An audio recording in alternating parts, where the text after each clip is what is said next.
My ex cheated and had a kid. Now she wants me to be the father. Her friends are harassing me. Hey folks. So, I got a story for you. I'll just warn you up front. It's messy. I'm 30 male now, but this whole thing started about a year ago with my ex, Rachel, 27 female. We were together for 5 years, and before that, we've been close since we were kids. I mean, she was the only one who showed up to my 8th birthday party when everyone else bailed.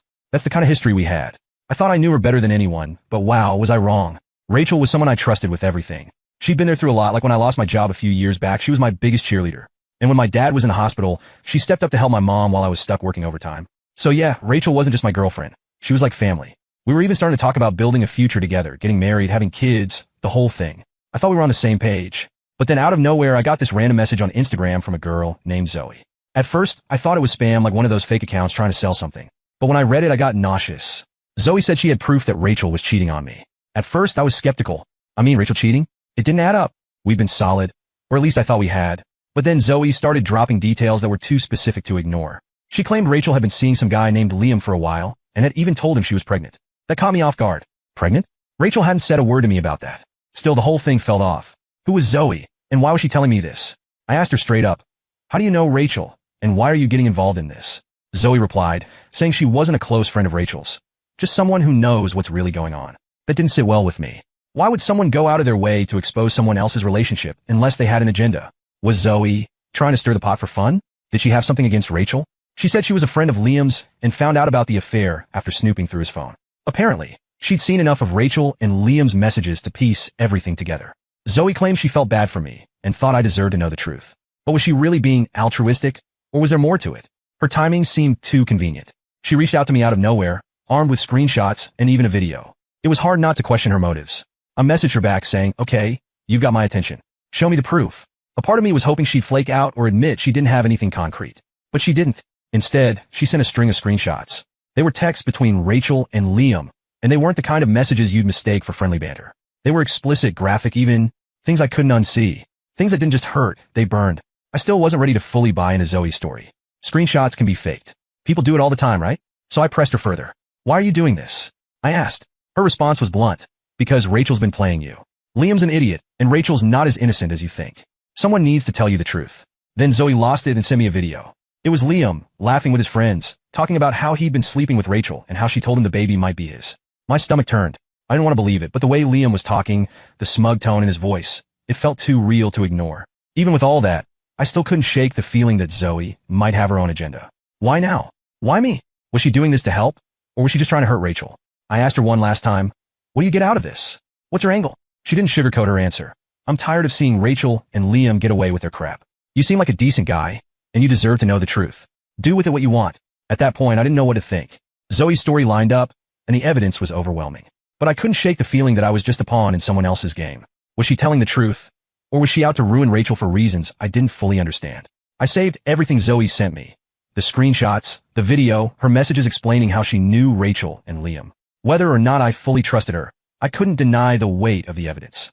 Every screenshot chipped away at the Rachel I thought I knew, and every second of that video hammered home the reality I didn't want to face.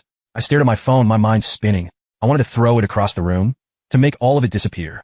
But that wouldn't change anything. I kept scrolling through the messages, hoping for something, anything that would make it all make sense. But nothing did. The Rachel I thought I knew, the one who'd been my partner, my safe place, wasn't real. She'd been lying to me, sneaking around with Liam, all while pretending we were building a future together. And Zoe, whoever she really was, had blown the lid off it all. Whether she was a friend, an enemy, or just someone who wanted to stir the pot, I couldn't ignore what she'd shown me. It didn't make the betrayal hurt any less, but at least now I knew the truth, or at least I thought I did. Rachel was out visiting her parents when all this went down, which gave me some time to think. I packed up her things, everything she'd left at my place, and put it in the trunk of my car. I wasn't sure how I'd confront her, but I knew I had to. There was no way I could sit on this and pretend everything was fine. When she got back later that evening, she was all smiles like nothing was wrong. She hugged me and said she had some exciting news. She told me she was pregnant, and I felt my blood boil. I had to fake a smile and act like I was thrilled. I told her we should go out to celebrate, and she thought it was a great idea. Instead, I drove her to her parents' house. The whole ride, she kept asking why we were going there, and I just said, we'll talk when we get inside. I needed her mom there for this because I knew Rachel was about to go full denial mode, and I wanted a witness. When we got inside, Rachel's mom glanced up from her phone. This is a surprise. What's going on? Rachel, still riding her delusion, chimed in. We have some big news to share. I shook my head, cutting her off. No, Not the news you're expecting. Rachel turned to me, confused. What are you talking about? I stare her down. I know, Rachel. About Liam. About the texts. About the baby. Her smile dropped instantly. What are you even talking about? Her mom leaned forward. Who's Liam? What's he saying, Rachel? Rachel started scrambling. He's misunderstanding something. It's not what it sounds like. I pulled out my phone, scrolling to the screenshots. Not what it sounds like? Then explain this. Or better yet, explain why your boyfriend's bragging about sleeping with you and knocking you up. Make it make sense. Her mom shot up. Rachel, is this true? Don't stand there lying to me. Rachel started tearing up. It was a mistake, okay? I didn't mean to hurt anyone. A mistake? I said, laying out a dry laugh. Rachel, you carried this on for 2 years. 2 years. You don't trip and fall into a 2-year affair. That's not a mistake. It's a choice. Her mom's eyes narrowed. 2 years, Rachel? What were you even thinking? And this Liam. He's the father. Rachel wiped at her face, mumbling, yes, but it's not what you think. Stop saying that. I snapped. It's exactly what I think.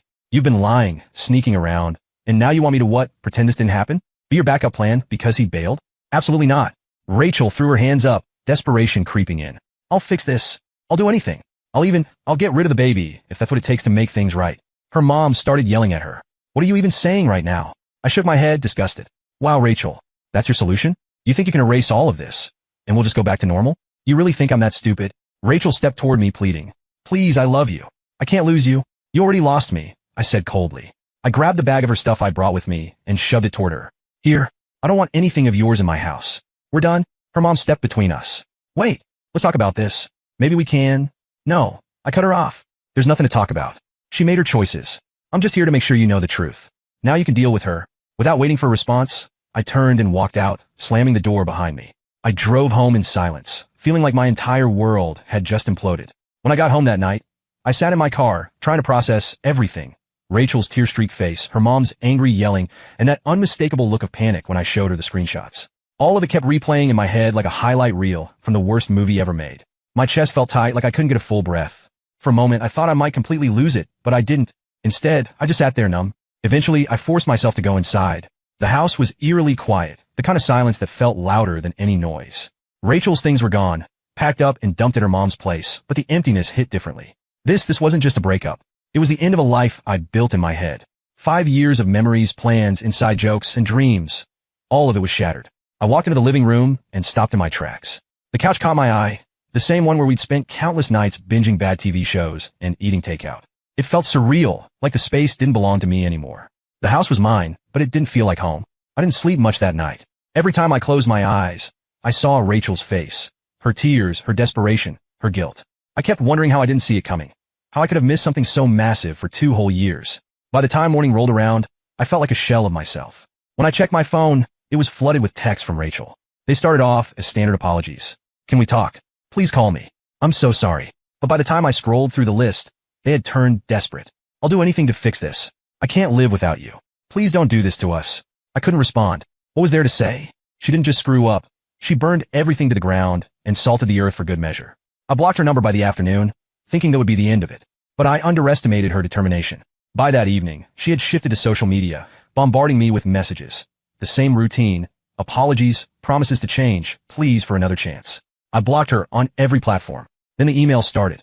Long-winded messages about how she couldn't live without me and how she'd never forgive herself. Part of me wanted to tell her to leave me alone, to stop dragging this out. But another part of me didn't want to give her the satisfaction of knowing she'd gotten under my skin. So I ignored her. Later that day, Chloe showed up unannounced. She's always been the one to step in when my life goes sideways, and this was no exception. All right, Spill, she said as soon as she walked in, her arms full of snacks and drinks. I didn't even know where to start. But once I did, it all came pouring out. The DM from Zoe, the screenshots, the video of Liam, Rachel's confession, and everything that had happened at her mom's house. Chloe sat there, her expression shifting from disbelief to pure anger. 2 years, she shouted, nearly dropping her drink. And you had no idea? I shook my head, feeling the bitterness rise in my chest. She played me like a pro, I said, the words tasting sour. Chloe's protective instincts kicked in immediately. She doesn't deserve even a second of your time.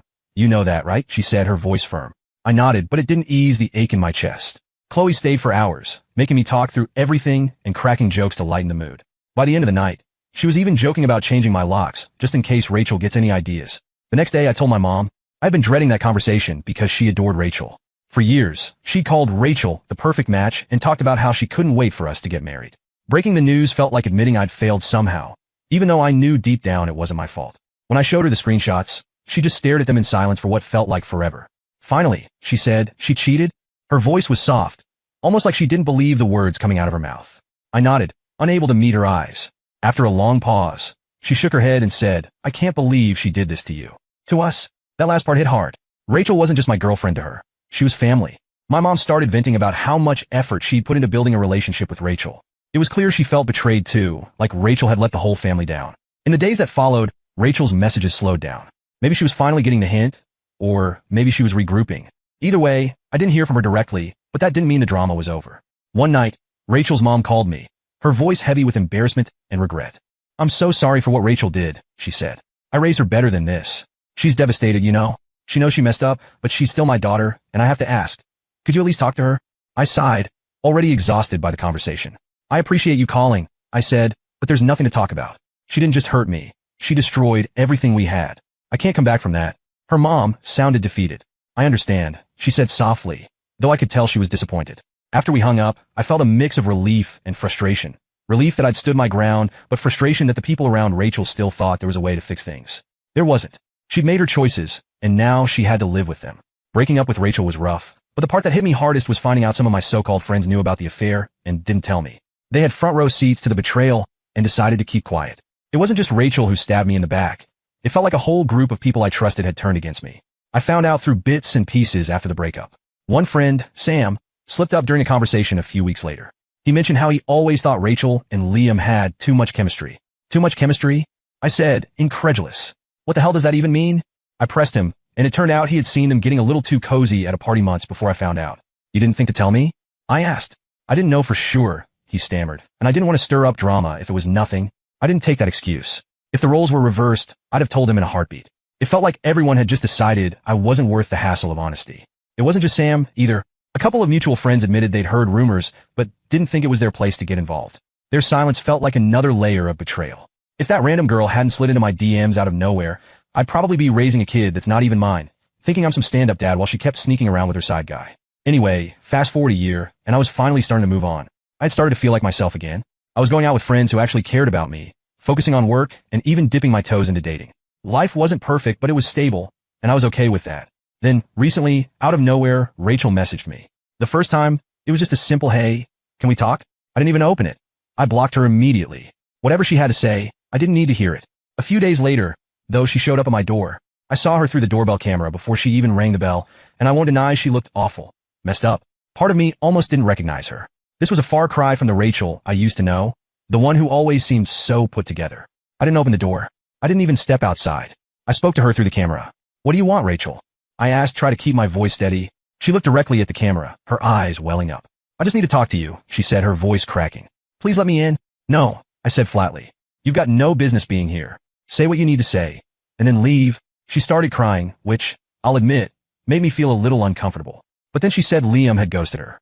Apparently, he disappeared shortly after their kid was born, leaving her to handle everything on her own. To make matters worse, her parents had kicked her out, saying they were tired of cleaning up her messes. I don't know where else to go, she sobbed. I thought maybe you could help me. That was it.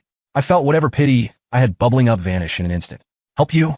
I repeated, my voice dripping with disbelief. You want me to help you take care of the kid you had with the guy you cheated on me with? Are you serious right now? Please, she begged. I don't have anyone else. I stared at her through the camera, trying to process the audacity of what she was asking. This was the same woman who lied to my face, betrayed me for 2 years, and expected me to pick up the pieces of her broken life like nothing happened. Rachel, I said, my voice cold, you made your choices. You chose Liam. You chose to lie. And now you're dealing with the consequences. That's not my problem. It hasn't been my problem since the day I packed your things and drove you to your mom's house. She started crying harder, but I wasn't moved. You need to leave, I said firmly. And don't come back. Don't message me. Don't call me. As far as I'm concerned, you don't exist anymore. For a moment, she just stood there, looking at the camera like she was waiting for me to change my mind. When I didn't, she finally walked away, still sobbing. After she left, I sat down on the couch, my mind racing. Part of me felt guilty for being so harsh, but another part felt like it wasn't harsh enough. What did she think was going to happen? That I'd open the door, hug her, and agree to play dad to Liam's kid? The audacity was unbelievable. Over the next few days, I kept expecting her to show up again or send someone else to plead her case, but she didn't. Instead, I started getting messages from her friends. Rachel's struggling, and you won't even help her, one read. You're really just going to abandon her after everything you two had? Said another. I ignored them at first, but they kept coming. It was like her friends were trying to guilt me into taking her back. They called me heartless, selfish, and every other name you can think of. Some of them even brought up our history, saying I owed it to her because of all the years we'd spent together. But here's the thing. Rachel wasn't just someone I dated for 5 years. She was someone who betrayed me in the most personal way possible. She didn't just hurt me. She tore apart my trust and left me questioning everyone around me. I didn't know her anything, and I wasn't about to let anyone make me feel otherwise. By the end of the week, I'd blocked every one of her friends who had messaged me. I didn't have the energy to argue with people who clearly didn't care about what I'd been through. If they wanted to support Rachel, that was their choice, but I wasn't going to be part of it. That chapter of my life was over, and no amount of guilt tripping was going to drag me back into it. However, Rachel didn't stop. Neither did her friends. After she showed up at my door and I shut her down, it was like a switch flipped. They doubled down, flooded my socials, calling me names and throwing guilt trips left and right. "You're such a coward for leaving Rachel when she needs you most," one message read. Another said, "You're less of a man for not stepping up." The entitlement in their words was mind-blowing. Some of Rachel's friends even started leaving nasty comments on my work profile, where I'd shared some professional achievements. That was my breaking point. I started documenting everything. Screenshots of messages, voice recordings of phone calls, even the fake accounts they were using to harass me. It was exhausting, but I had this gut feeling things were going to get worse before they got better, and I wanted to be ready. And I was right. Rachel found a way to throw another wrench into my life. I was sitting at my desk at work when I got a call from an unknown number. Normally, I'd let it go to voicemail, but something told me to answer. On the other end was a man who introduced himself as Rachel's lawyer. I froze for a second. Rachel's lawyer? What could she possibly want now? I asked him to cut to the chase. He said Rachel wanted to discuss a child support agreement. My jaw nearly hit the floor. Child support? For a kid that isn't even mine? I told him flat out there had to be some mistake. I'm not the father of that child, and Rachel knows it, I said. The lawyer paused, probably not expecting me to be so direct. He asked if I'd be willing to meet to clear things up. I wasn't thrilled about it, but I figured it was better to confront this head-on than let it drag out. So, I took the afternoon off and met him at his office. When I arrived, he greeted me politely, but I could tell he wasn't fully clued in on the situation. He started with the usual lawyer spiel about responsibility, how Rachel was struggling as a single mother, and how stepping up would mean a lot for everyone involved. I let him talk for a while, but when he finally gave me a chance to respond, I didn't hold back. "Let me stop you right there," I said, pulling out the folder I'd brought with me. Inside were all the receipts, screenshots of Rachel's messages with Liam, the video of Liam bragging about sleeping with her, and copies of every harassment message I'd received from her and her friends. I laid them out on the table one by one. "This is the truth," I said, looking him dead in the eye. "Rachel cheated on me for 2 years with Liam. She got pregnant with his child and tried to lie about it being mine. When I left, she and her friends harassed me for months. I've got the proof right here." The lawyer leaned forward, flipping through the evidence. His expression shifted from professional to uncomfortable the further he got. By the time he reached the last page, he looked like he'd just realized he was on the losing side of a fight. But then, as if he wasn't already grasping at straws, he added, "Rachel mentioned something else. She said you were emotionally abusive during the relationship. That's why she's struggling to make ends meet now." For a second, I thought I'd misheard him. "Excuse me?" I asked, my voice steady but laced with disbelief. "She claimed that part of the reason she reached out for support was because your behavior during the relationship left her without a safety net," he said, avoiding eye contact. I let out a dry laugh. "So let me get this straight. She cheats on me for 2 years, tries to pass off another guy's kid as mine, harasses me when I walk away, and now she's spinning some sob story to make me look like the bad guy? The nerve." He shifted uncomfortably in his seat, clearly regretting bringing it up. "Look, I'm just relaying what she told me," he said. I grabbed my folder and stood, giving him one last look. "If Rachel or her friends keep this up, I'll make sure their lies come with legal consequences. This ends now." The lawyer nodded, clearly rattled. "Understood," he said, gathering the documents into a neat stack. "I'll need to speak with my client about this." "You do that," I said, walking out of his office without looking back. At that moment, I felt so damn angry. Rachel thought she could drag me in her mess, but little did she know who she was playing with. I kept thinking about everything the lawyer had said. The audacity of it all was mind-blowing. I couldn't let it go. Against my better judgment, I grabbed my phone and called Rachel. She picked up almost instantly, her voice cautious but annoyingly sweet, like she'd been expecting me to cave. "I wasn't sure if you want to talk," she started. I didn't bother with pleasantries. "Rachel, what the hell is this about child support?" I snapped. "I just got out of a meeting with your lawyer, and I want to know what kind of fantasy land you're living in where you think I'm paying for your kid." Her tone shifted immediately. "Look, I didn't know he was going to reach out to you like that," she said, stumbling over her words. "I'm in a really tough spot, and I thought maybe—" She trailed off, like she realized mid-sentence how ridiculous she sounded. "You thought maybe what?" I interrupted, my voice rising. "You thought maybe I'd just roll over and be your safety net after everything you've done? Let me make one thing clear, Rachel. That kid is not mine. I don't owe you anything. Not money, not time, not even a damn text back. You made your choices, and you don't get to drag me into your mess because Liam bailed on you." She let out a shaky breath, and I could hear her trying to hold it together. I didn't mean for it to go this far, she said quietly. I don't have anyone else to turn to. My parents won't help, and Liam, he's gone. I'm doing this all on my own. I laughed, cold and bitter. And whose fault is that, Rachel? You cheated, lied, and tried to pass off someone else's kid as mine. And now you're coming back to me because you're out of options? That's not my problem. It hasn't been my problem since the day I walked out. She started crying then, sniffling into the phone. I'm sorry, she choked out. I didn't know what else to do. Sorry doesn't fix this, I said flatly. You need to stop. Stop calling me, stop sending people after me, and stop trying to manipulate your way into my life. You don't get to come back from this. We're done, Rachel. For good. I hung up before she could say anything else and tossed my phone onto the passenger seat. My hands were shaking, but it wasn't from regret. It was from the sheer nerve she had to even think I'd entertain her nonsense. For the first time in a long time, I felt like I'd truly shut the door on her and all the chaos she brought into my life. And it felt damn good. A few days later, I got a formal letter from her lawyer. It was brief and to the point. There would be no further attempts at contact from Rachel or her friends. He also mentioned that Rachel had decided to move to another city to start fresh. There was even an apology included, though I doubted it came from Rachel herself. When I read the letter, I didn't feel vindicated or triumphant. I just felt relief. The chapter with Rachel was finally, officially closed. There would be no more messages, no more harassment, no more lawyers trying to guilt me into taking responsibility for a child that wasn't mine. So the drama had finally quieted down, but rebuilding trust, that was the real challenge. Every time I met someone new, the thought lingered. What if they're hiding something too? But I wasn't going to live in paranoia. Rachel had already taken enough from me, and I refused to let her take my future too. I focused on what I could control, hitting the gym, throwing myself into work, and spending time with people who actually cared about me. Slowly but surely, I started feeling like myself again. One night, while I was out with some friends, Matt brought up dating. You back in the game yet? He asked. I smirked. Not even close. Come on, man, he said, rolling his eyes. Not every woman is like Rachel. Don't let one bad apple ruin the whole thing for you.